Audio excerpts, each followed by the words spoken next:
My name is Mike Vahl. I am running for Ward 2 and I'm a business consultant. I do IT and financial consulting. I've got an MBA in finance, so I do a lot of CFO work and I do software engineering.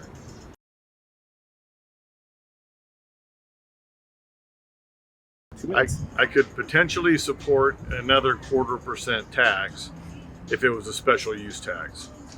Right now, these are all general fund. And so what you do is you have a $100 budget and your public services are 20 million or $20. You make a tax for $10. So now that takes $10 out of your 20. Now I have $10 more to go spend on whatever I want. It's not I'm going to spend it on more public safety. I'm going to spend it on whatever I want. If you make it a special use tax, it's dedicated to police, fire, and emergency services. So I could support that. Having it go forever right now at this point is ridiculous, because why would we put a tax that never ends? And they go, well, you can vote it out at any time. Well, what they'll immediately trot out is, we're going to have to cut police and fire first, which no one's going to do. It's 10 years till the tax ends. They can let that go for, if they need to extend it in 8 years, then you have a campaign and a discussion. I think with proper budgeting, you can make that thing work better. So what I would do is go back into the budget, find some things that they don't really need. Right now, they said when they put this together, it was all going to be public safety. It's less than 50%. They put raises to the staff, they backfill pensions. It's not fire safety. With $84 million a year with 10 years left, we should be able to figure out how to pay for $84 million for the new fire stations. I mean, even if you pay it off over 10 years. So there's a way to do this without having to raise the tax or extend it.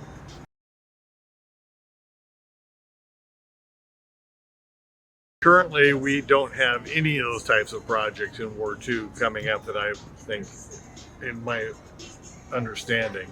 I think that the soccer thing, kind of a boondoggle.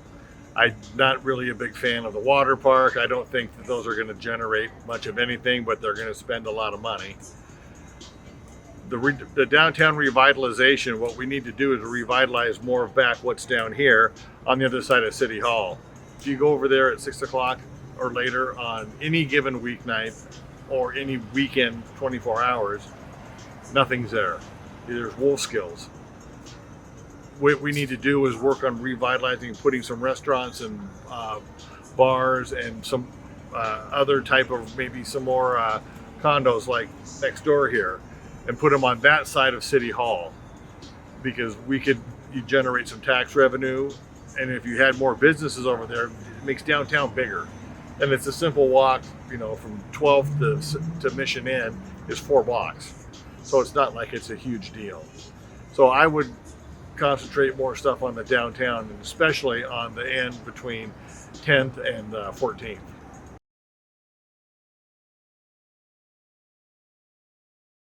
Currently, this year, they're bragging about doing 50 miles of street paving. Moreno Valley last year did 199. At the current rate of 50 miles a year, it'll take us 18 years to pave all of the streets again.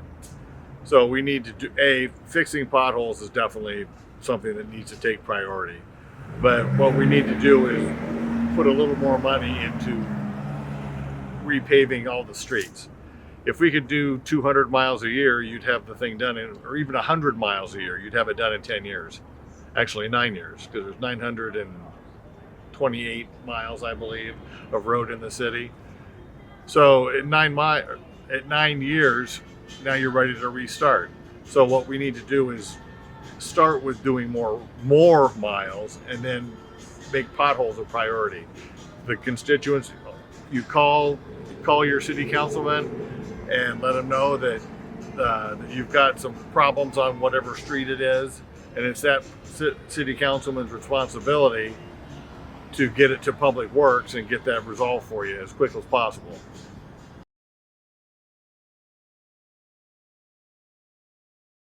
Affordable housing is going to start at City Hall. The amount of money they charge to get going is almost $40,000 or $50,000 before you do anything to start building a house. And then, so you can't make it affordable. I mean, if it costs you $100 a square foot in material and you build a 2,000 square foot house, that's a couple $100,000 plus the land, plus the fees from the city. By the time you get everything put together, you're talking, $500,000. I mean, or maybe $300,000-400,000, which really isn't that affordable. My daughter's a teacher. She can't afford to buy a house. My son's a paramedic. He can't afford to buy a house, and they make pretty good money. So, and as part of it is just California in general. As far as the homelessness piece, I had an interesting meeting on Monday night with a guy named Michael Gates, who's running for Attorney General. He was the city attorney in Huntington Beach. He was elected. And so I would probably move to have our city attorney elected and give them the power that they have in Huntington Beach, which they prosecute low-level crimes. So they don't rely on the district attorney, who a lot of times, because they're minor crimes, they waive them off.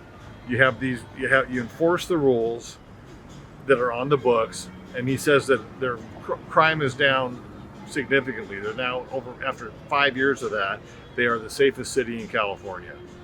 And he says their homelessness is down almost 50% because they're enforcing the rules, and they're putting people, if you have substance problems and you are habitual, they put you in a forced rehab for however many days it is.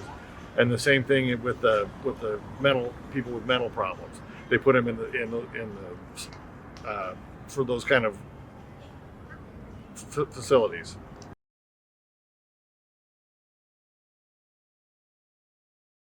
That'll be a top priority. Above ground is ridiculous.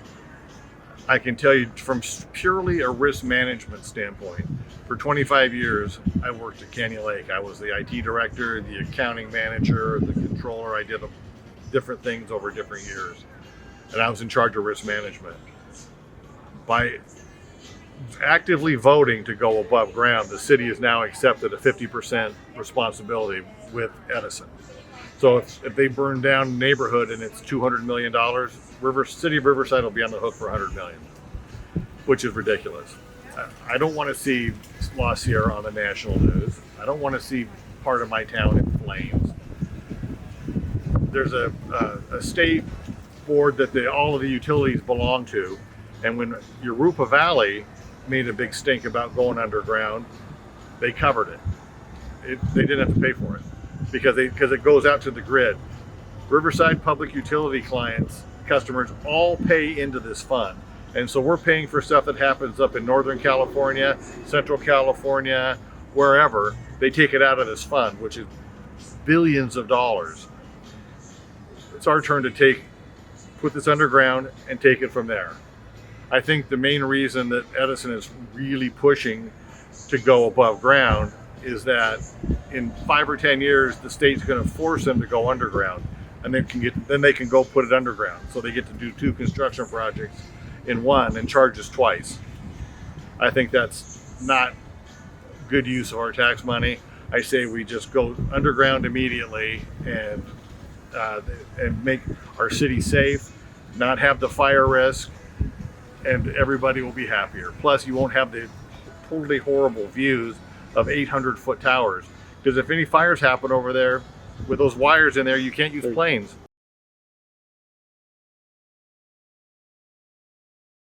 For 38 years, I've been a business consultant. People have hired me to come into their businesses because they are having some type of problem or multiple problems, and they hire me to fix them. They trust me to come in and do the job. I've been doing it for 38 years, and I'm still in business, so I must be doing something right. I understand accounting. As I just mentioned previously, for 7 years I was the controller, for 12 years I was the accounting manager, and for 25 years I was the IT director at Canyon Lake. I did all the budgeting. I understand budgets. I know how to make that work, and the POA is like a city. It was a $20 million budget. So what I can do is look and figure out where we are spending too much money and try and make that get get the spending under control, because it's never a revenue problem with governments. It's always a spending problem. And because they say, well, we can just raise taxes and generate more revenue, that's always the answer. Hence Measure Z. We don't need to do that. You need to cut back on the spending and be much more judicious with what you do. Get accountability. When you give money to people that are going to do something for the city, say, I want to know what you're going to spend it on and what we can expect from it.